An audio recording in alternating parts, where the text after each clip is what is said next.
ಇತ್ತೀಚೆಗೆ ವರದಕ್ಷಿಣೆ ಕೇಸ್ಗಳು ಕೂಡ ಜಾಸ್ತಿ ಆಗ್ತದೆ. ಹೆಣ್ಮಕ್ಳು ಕಾನೂನನ್ನು ದುರ್ಬಳಕೆ ಮಾಡಿಕೊಂಡು ಗಂಡನಿಗೆ ಹಿಂಸೆ ಕೊಡ್ತಾ ಇದ್ದಾರೆ. ಇತ್ತೀಚೆಗೆ ಕೆಲವೊಂದು ನೋಡಿರ್ಬೋದು ನೀವೆಲ್ಲ, ಡಿವೋರ್ಸ್ ಸಿಕ್ಕಿದ ತಕ್ಷಣ ಗಂಡ ಕುಣಿದಾಡ್ಬಿಡ್ತಾನೆ, ದೀರ್ಘದಂಡ ನಮಸ್ಕಾರ ಮಾಡಿಬಿಡ್ತಾನೆ, ಹಾಲಲ್ಲೆಲ್ಲ ಸ್ನಾನ ಮಾಡ್ಕೊಂಡ್ಬಿಡ್ತಾನೆ.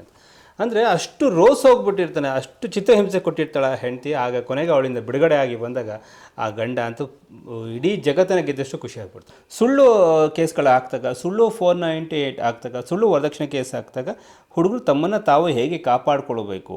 ಈ 498 ಕೇಸ್ ಇದೆಯಲ್ಲ, ಸೊ ಇದಕ್ಕೆ ಸುಮ್ಮನೆ ತೊಂದರೆ ಕೊಟ್ಟರೆ ಯಾರು ಕೂಡ ಭಯ ಪಡೋ ಅವಶ್ಯಕತೆ ಇಲ್ಲ. ಸರ್ ಏನು ಹೇಳ್ತಾರೆ 498 ಕೇಸ್ ವರದಕ್ಷಿಣೆ ಕೇಸ್ ನೋಡಿ, ಇದರಲ್ಲಿ ಈಗಲೂ ಕೂಡ ಸ್ಟ್ಯಾಂಡರ್ಡ್ ನಿಂತ್ಕೊಳುತ್ತೆ, ಹೇಳಿದ ತಕ್ಷಣ ನಂಬಿಡ್ತಾರ ಇವಾಗ ಅಂತ ಇಲ್ಲ. ಇದರಲ್ಲಿ ಕೂಡ ಕೆಲವೊಂದು ಸುಪ್ರೀಂ ಕೋರ್ಟ್ ಗೈಡ್ಲೈನ್ಸ್ ಪ್ರಕಾರ ಮುಂಚೆ 498 ಕೇಸ್ ಅಂತಂದರೆ ಪೊಲೀಸ್ ಹೇಳ್ಬಿಟ್ಟು ಅರೆಸ್ಟ್ ಮಾಡ್ಕೊಂಬಂದ್ಬಿಡ್ತಾರೆ. ಹೌದು, ಸಾಹೇಬ್ರು ಕರಿತಾ ಇದ್ದಾರೆ ಬಾರಪ್ಪ ಅಂತೇಳಿ. ಇವಾಗ ಆ ರೀತಿ ಮಾಡ್ಲಿಕ್ಕಾಗಲ್ಲ. 498 ಕೇಸ್ ಹಾಕಿದ ತಕ್ಷಣ ಹೋಗ್ಬಿಟ್ಟು ಅರೆಸ್ಟ್ ಮಾಡೋದಲ್ಲ ನಿಮ್ಮನ್ನು. ಫಸ್ಟಿಗೆ ಕೌನ್ಸಿಲಿಂಗ್ ಮಾಡಬೇಕು, is it true or not ಅಂತಲ್ಲ. ಓನ್ಲಿ 498 ಕೇಸ್ ಬಂದಾಗೆ, along with 307, 323 non bailable offence ಬಂದಾಗೆ, that is the different of way. Okay, ಈ ಇದರಲ್ಲಿ ಓನ್ಲಿ 498 ಬಂದಾಗೆ, ಲೋವರಿ ಹರಾಸ್ಮೆಂಟ್ ಬಂದಾಗೆ, ಅಂದರೆ ಬರೀ ದುಡ್ಡು ತೊಗೊಳೋದ್ರಿಂದ 498 ಹಾಕಲ್ಲ. Mentally harassment, okay, physically harassment ಅವೆಲ್ಲ ಇರಬೇಕು. ಓಕೆ, ಆವಾಗಲೇ 498 ಬರ್ತದೆ ಅದರಲ್ಲಿ ನಿಮಗೆ ಎಲ್ಲವನ್ನು ಸೇರಿ 498. ಸೊ ಈ ಒಂದು ಸುಳ್ಳು ಕೇಸ್ ಹಾಕಕ್ಕೆ ಬಂದಂಥ ಹೆಣ್ಮಕ್ಳು ಏನಿರ್ತಾರೆ, ಮದುವೆ ಆದ ಹೆಣ್ಮಕ್ಳು, ಸೊ ಅದರಿಂದ ಎಸ್ಕೇಪ್ ಆಗೋದು ಹೆಂಗೆ ಗಂಡಸರು ಅಂತ ನೋಡಿ. ಅದಕ್ಕೋಸ್ಕರ legal battle own by the husbands ಅಂತ ಹೇಳಿ ಒಂದು ಬುಕ್ಕನ್ನೇ ಬರೆದ್ಬಿಟ್ಟಿದ್ದಾರೆ. ಏನು ಇಷ್ಟು ದಪ್ಪ ಬುಕ್ ಇದೆಲ್ಲ, ಇದೆಲ್ಲ ಏನು ಸರ್ ಇದು, ಈ ಬುಕ್ ಇಷ್ಟು ದಪ್ಪ? ಯಾವ ರೀತಿ ನಾವು ಹುಡುಗಿಯರ ನಮ್ಮ ಮೇಲೆ ಕೇಸ್ ಹಾಕಿದೆ, ಇಟ್ ಮೀನ್ಸ್ ಕೇಸ್ ಹಾಕ್ತಾಗ ನಾವು ಹೆಂಗೆ ಯಾವ ರೀತಿ ಗೆಲ್ಲಬೇಕು. ಇಷ್ಟು ದಪ್ಪ ಇದೆಯಲ್ಲ, ಯಾಕಂದ್ರೆ ಫಾಲ್ಸ್ ಕೇಸ್ ಹಾಕಿದ್ದು ಸುಮಾರು ಫಾಲ್ಸ್ ಕೇಸ್ ಇರೋದು. 90% ಫಾಲ್ಸ್ ಇರ್ತದೆ, 10% ಇದ್ರ ಪ್ರಾಂಪ್ಟ್ ಕೇಸಸ್ ಇರ್ತದೆ. ಈ 90% ಕೇಸ್ ಗೆದ್ದಿರೋ ಕೇಸ್ಗಳನ್ನ ಸಪ್ರೇಟ್ ಆಗಿ ಯಾವ ರೀತಿ ಗೆದ್ದಿದ್ದೀವಿ ಅನ್ನೋದಕ್ಕೆ ಒಂದು ಫೈಲ್ ಇದು. ಓಕೆ, ಅಂದರೆ ಈ ಕೇಸಸ್ ಎಲ್ಲ ಕೋರ್ಟಿಂದ ಸೇರಿಸಿ ತೆಗೆದು ಒಂದು ಬುಕ್. ಹೌದು ಹೌದು ಹೌದು. Legal battle one by husband, ಅಂದರೆ ಕಾನೂನಿನ ಹೋರಾಟದಲ್ಲಿ ಗಂಡನಿಗೆ ಜಯ ಆಗಿರೋದು ಅಂತ. ಕಾನೂನು ಹೋರಾಟದಲ್ಲಿ ಹೆಂಡತಿ ಕೊಟ್ಟಂತ ಕೇಸ್ಗಳಲ್ಲಿ ಕಾನೂನು ಹೋರಾಟ ಮಾಡಿ ಗಂಡ ಗೆದ್ದಿರೋದು ಅಂತ ಹೇಳಿ. ಅದಕ್ಕೆ ಈಗ ಎಷ್ಟೊಂದು ಜನ ಹೆಣ್ಮಕ್ಳು ಸುಳ್ಳು ಕೇಸ್ ಹಾಕ್ತಾಗ ಈಗೆಲ್ಲ ಡಿಜಿಟಲ್ ವರ್ಲ್ಡ್ ಅಪ್ಪ ಒಂದಷ್ಟು ರೆಕಾರ್ಡ್ ಮಾಡಿ ಇಟ್ಕೊಳ್ಳಿ ಅಂತ, ಬೇಡ ಅಂತಂದರೆ ಪಾಪ ಅವ್ರು ಬಿಟ್ಬಿಟ್ಟು ಹೋಗಲಿ. ಇಲ್ಲಾಂದರೆ ಹೆಣ್ಮಕ್ಳು ಕೆಲವೊಂದ್ಸಲ ಅಂತೂ ಕೆಲವರು ದುರಾಸೆ ಅಂತೂ ಇದು ಬರುತ್ತೆ ಕೆಲವೊಂದ್ಸಲ. ಹಂಗಾದಾಗ ಸೊ ಕೇಸು ಕೋರ್ಟ್ ಅಂತ ಅಲ್ದಾಗ ನಿಮ್ಮ ನೀರ ಪ್ರಾಪರ್ಟಿ ಎಲ್ಲ ಬರ್ಕೊಡ್ಬೇಕಂತ ಹಂಗಾಗ್ಬಿಡುತ್ತೆ. ಹಾಗಾಗಿ ಒಂದಷ್ಟು ಸಾಕ್ಷಿಗಳನ್ನ ಇಟ್ಕೊಳ್ಳಿ ಅಂತ. ಅಂದರೆ ಸುಳ್ಳು ಕೇಸ್ಗಳು ಹಾಕ್ದಾಗ ನಾವು ಅದನ್ನು ಚಾಲೆಂಜ್ ಮಾಡಿ. ಹೌದು ಹೌದು ಹೌದು. ಮೊನ್ನೆ ಒಂದು ಹೆದರುವಂಥ ಅವಶ್ಯಕತೆ ಇಲ್ಲ, ಕೇಸ್ ಕೊಟ್ಟ ತಕ್ಷಣ ಅವಶ್ಯಕತೆ. ಇವಾಗ ಏನಾಗಿದೆ ಅಂದರೆ ಅದೇ ಒಂದು ದಂಧೆ ಅಂತಾರೆ ನಮ್ಮ ದಂಧೆ. ಅಂದರೆ that is the practising every time. ಅದೇ ಪ್ರಾಕ್ಟೀಸ್ ಆಗ್ಬಿಡುತ್ತೆ. ಮೊನ್ನೆ ಒಂದು ನಾಗಪ್ರಸನ್ನ ಸಾಹೇಬರ ಜಜ್ಮೆಂಟ್ ಇದರಲ್ಲಿ ಬಂತು. 7 ಜನ ಮದುವೆ ಆಗಿರ್ತಾಳೆ ಆಕಿ, ಇಲ್ಲಿ ಬಿಡೋದು, ಮತ್ತೊಂದು ಮದುವೆ ಆಗೋದು, ಮತ್ತೊಂದು ಬಿಡೋದು, ಮತ್ತೊಂದು ಮದುವೆ ಆಗೋದು, ಮತ್ತೊಂದು ಬಿಡೋದು, ಮದುವೆ ಆಗೋದು. ಮದುವೆ ಆದ ತಕ್ಷಣ ಅವ್ನು ಗಂಡನಿಗೆ ಎದಸ್ಬಿಡೋದು, ದುಡ್ಡು ಕೊಡಿಲ್ಲ 498 ಕೇಸ್ ಹಾಕ್ತೀನಿ, ಅದು ಡೋರಿ ಕೇಸ್ ಹಾಕ್ತೀನಿ. ಅದು ಪಾಪ ಈಗ ಜನಗಳಿಗೆಲ್ಲ ಭಯ ಅಲ್ಲ, ಯಾಕೆ ಕೋರ್ಟು ಪೊಲೀಸ್ ಸ್ಟೇಷನ್ ಬೇಡ ನನಗೆ ಅಂತ ದುಡ್ಡು ಕೊಟ್ಟು ಸರ್ಕೊಂಡು 7 ಜನ ಮೇ ಬಿ 6 ಅನಿಸುತ್ತೆ.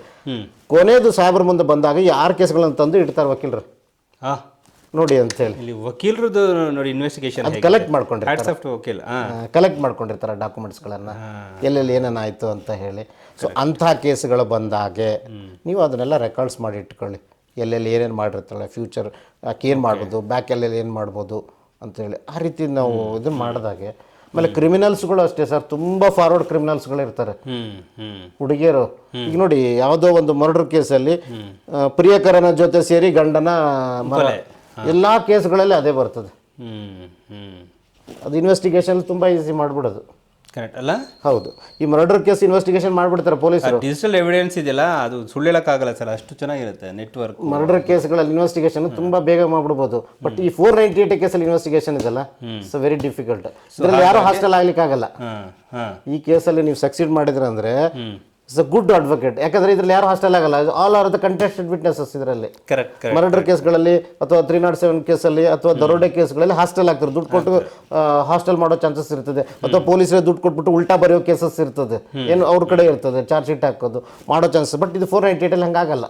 ಕಂಟೆಸ್ಟಿಂಗ್ ಗಂಡನ ಒಳಗೆ ಕಳಿಸ್ಲೇಬೇಕು ಎನಿ ಕಾಸ್ಟ್.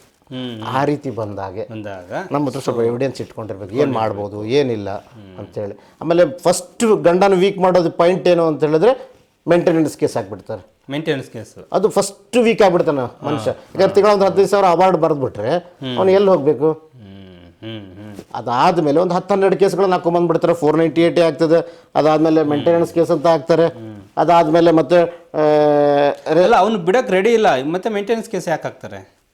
ಅವ್ನು ಬಿಡಕ್ಕಡಿಲ್ಲ, ನನಗೆ ಹೆಂಡತಿ ಬೇಕು ಅಂತ ಅವ್ನು ಹೇಳಿರ್ತಾನೆ. ಅದು ರೆಸ್ಟ್ರಿಕ್ಷನ್ ಆಫ್ ಕಂಜುಗಲ್ ರೈಟಲ್ಲಿ ಮೊನ್ನೆ ಒಂದು ಬಳ್ಳಾರಿ ಕೇಸಲ್ಲಿ ಅದನ್ನೇ ಹಾಕಿದ್ದೆ ನಾನು. EMI ಇಲ್ಲಿ ಮೇಂಟೆನೆನ್ಸ್ ಹಾಕಿದಾಗ ನಾನು ಮೊದಲೇ ಹೋಗ್ಬಿಟ್ಟು ರೆಸ್ಟ್ರಿಕ್ಷನ್ ಆಫ್ ಕಂಜುಗಲ್ ರೈಟ್, ನನಗೆ ಹೆಂಡತಿ ಬೇಕು ಅಂತೇಳಿ ನಾನು ಬಳ್ಳಾರಿ ಕೇಸಲ್ಲಿ ಹಾಕಿರ್ತೀನಿ.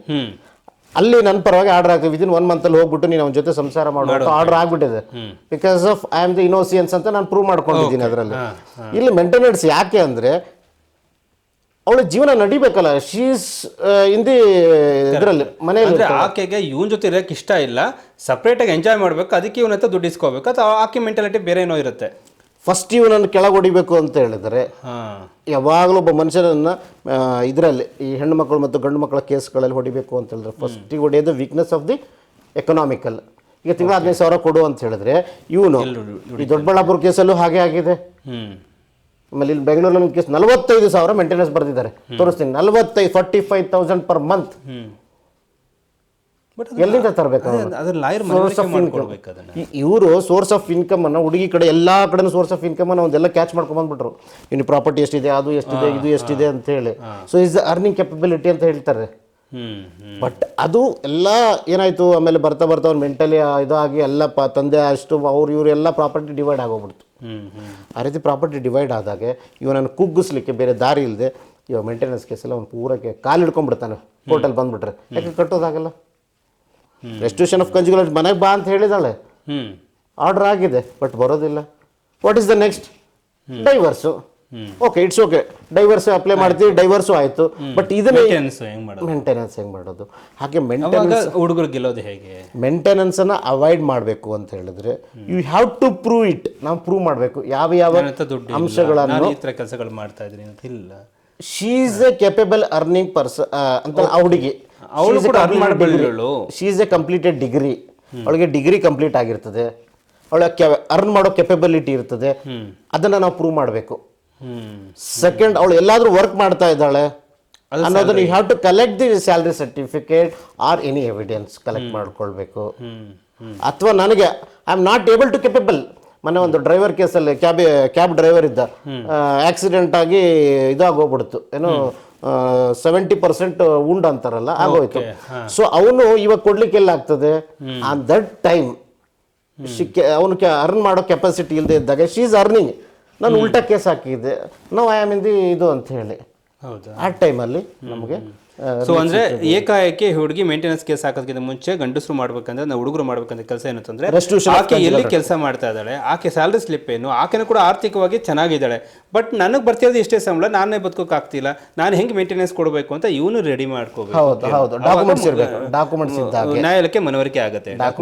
ಆಮೇಲೆ ಐಡಲ್ ವುಮೆನ್ ಕೆನಾಟ್ ಬಿ ಅಂತ ಹೇಳ್ತಾರೆ. ಅಂದ್ರೆ ಓದ್ಬಿಟ್ಟು ರ್ಯಾಂಕ್ ಬಂದು ಎಲ್ಲ ಇರ್ತಾಳೆ, ಹೋಗಿ ದುಡಿಯೋಕೆ ಆಗಲ್ಲ ಅಂತ ಬಂದಾಗ ಕೋರ್ಟಲ್ಲಿ ಸ್ಪಷ್ಟವಾಗಿ ಹೇಳಿದಾರೆ ಕೋರ್ಟಲ್ಲಿ, ನೀ ದುಡ್ಕೋ ಹೋಗು ಅಲ್ಲ. ಬಟ್ ಹೋಗಿ ಅವಳು ಆ್ಯಕ್ಚುಲಿ ಮನೇಲೇ ಇರ್ತಾಳೆ, ಹೌಸ್ ವೈಫ್ ಆಗಿರ್ತಾಳೆ, ಅವಳು ಡೈವರ್ಸ್ ಬೇಕು, ಅವಳು ಮೇಂಟೆನೆನ್ಸ್ ಕೂಡ ಬೇಕು.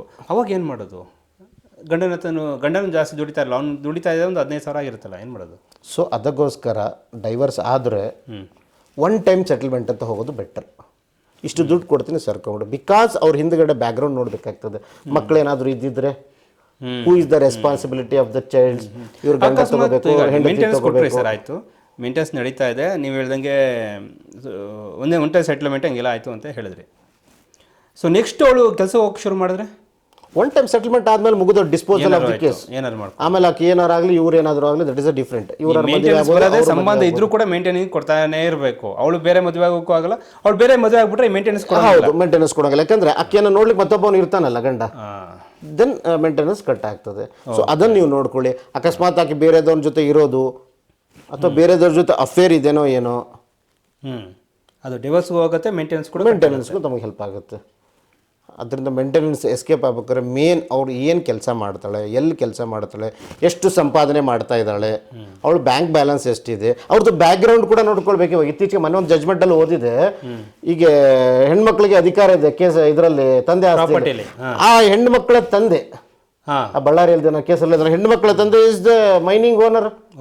ಬೇಕಾದಷ್ಟು ಆಸ್ತಿ ಇದೆ. ಇಂಟೆನ್ಷನ್ಲಿ ಇವನು ಪಾಪ ಅದೊಂದು ಜಿಂದಾಲ್ ಅಂತ ಒಂದು ಕಂಪನಿಯಲ್ಲಿ ಕೆಲಸ ಮಾಡ್ತಿದ್ದ, ಸ್ಮಾಲ್ ಕಂಪನಿಯಲ್ಲಿ. Jindal it's normal company. So she is a mining ಇದರಲ್ಲಿದ್ದಾಳೆ, ಅವ್ರಿಗೆ ಅವರಪ್ಪ ಮೈನಿಂಗ್ ಓನರ್ ಇದ್ದಾನೆ. On that time background of the ಹೆಣ್ಮಗಳದು ಅದನ್ನು ಕೂಡ ನಾವು ನೋಡಬೇಕಾಗ್ತದೆ. ಓಕೆ. ಸೊ ಅವಾಗಲೂ ಕೂಡ ತಂದೆ ಮನೆಯಿಂದ ಆಸ್ತಿ ಆಕೆಗೂ ಬರುತ್ತೆ, ಹೌದು ಹಾಗಾಗಿ ಮೇಂಟೆನೆನ್ಸ್ ಕೊಡಕ್ಕೆ ಬರಲ್ಲ ಅಂತ ಅದು ಕೂಡ ಹೇಳ್ಬೋದು. ಹೇಳ್ಬೋದು. ಈಕೆ ಓದಿದ್ರೆ ಸೊ ಈಕೆ ಕೆಲ್ಸಕ್ಕೆ ಹೋಗ್ಬೋದಲ್ಲ, ನೀನು ಯಾಕೆ ಮೇಂಟೆನೆನ್ಸ್ ಕೇಳ್ತೀಯ ಅಂತ ಅದನ್ನು ಕೂಡ ಒಂದ್ಸಲ ಹುಡುಗ ಅದನ್ನು ಕೇಳಬಹುದು. ನ್ಯಾಯಾಲಯದ ಮನವರಿಕೆ ಮಾಡಿಕೊಡು, what is the source of the income of wife ಅಂತಕ್ಕಂಥ ನಾವು ಸೋರ್ಸ್ ಅಂತ ತಂದು ಕೊಟ್ಟಾಗೆ, ನ್ಯಾಯಾಲಯದ ಮುಂದೆ ತೋರಿಸಿದಾಗೆ ನ್ಯಾಯಾಲಯ ಅದನ್ನು ತಮಗೆ ಎಕ್ಸೆಪ್ಟ್ ಮಾಡೋದು. ಅಕಸ್ಮಾತ್ ಅವಳು ಕೆಲಸನೇ ಮಾಡ್ತಾ ಇಲ್ಲ, ಕೆಲಸ ಮಾಡೋಕ್ಕಾಗಲ್ಲ, ಅವಳಿಗೆ ಅವಲಂಬಿತವಾಗಿ ಮಕ್ಕಳು ಇದ್ದಾರೆ ಅಂತ ಅನ್ನೋದಾಗ ಸೆಟ್ಲ್ಮೆಂಟ್ ಮಾಡಿ ಬಿಟ್ಬಿಡು. ಅದು ಫೈನಲ್ ಸೆಟ್ಲ್ಮೆಂಟ್ ಮಾಡಿಬಿಟ್ರೆ ಒಳ್ಳೇದು. ಯಾಕಂದ್ರೆ ನಿಮಗೂ ಏನಾದ್ರು ಮಾಡ್ಕೋ ಹೋಗು. ಮನೆ ಇನ್ನೊಂದು ಕೇಸ್, ಇದೊಂದು ಮನೆ ರೀಸೆಂಟಾಗಿ ಒಂದು ಕೇಸಲ್ಲಿ ಆಕೆ ಪೈಲಟ್ ಆಗಿ ವರ್ಕ್ ಮಾಡ್ತಿರ್ತಾಳೆ ಬ್ಯಾಂಗ್ಳೂರಲ್ಲಿ, ಪೈಲಟ್ ಆಗಿ ವರ್ಕ್ ಮಾಡ್ತಿರ್ತಾಳೆ. ಗಂಡಗ ಹಸ್ಬೆಂಡ್ಗೆ ಡಿಸ್ಪ್ಯೂಟ್ ಬಂದಾಗೆ ಆಕೆ ರಿಸೈನ್ ಮಾಡಿ ಬಂದು ಮನೆಗೆ ಕೊಡ್ತಾಳೆ, because he also one of the pilot. ಅವ್ನ ಸಂಬಳ ತಿನ್ಬೇಕು ಅಂತ ಬರ್ತಾಳೆ. ಸೊ ಈ ಇಂಟೆನ್ಷನ್ ಮೇಲೆ ಅಲ್ಲಿ ರಿಸೈನ್ ಮಾಡ್ತಾಳೆ. ಅವಾಗ ನೆಕ್ಸ್ಟ್ ಅದು ಕೇಸ್ ಫೈಲ್ ಮಾಡಿದ್ವಿ, ಅದು ಕೂಡ ಕೋರ್ಟ್ ಮುಂದೆ ಬಂತು.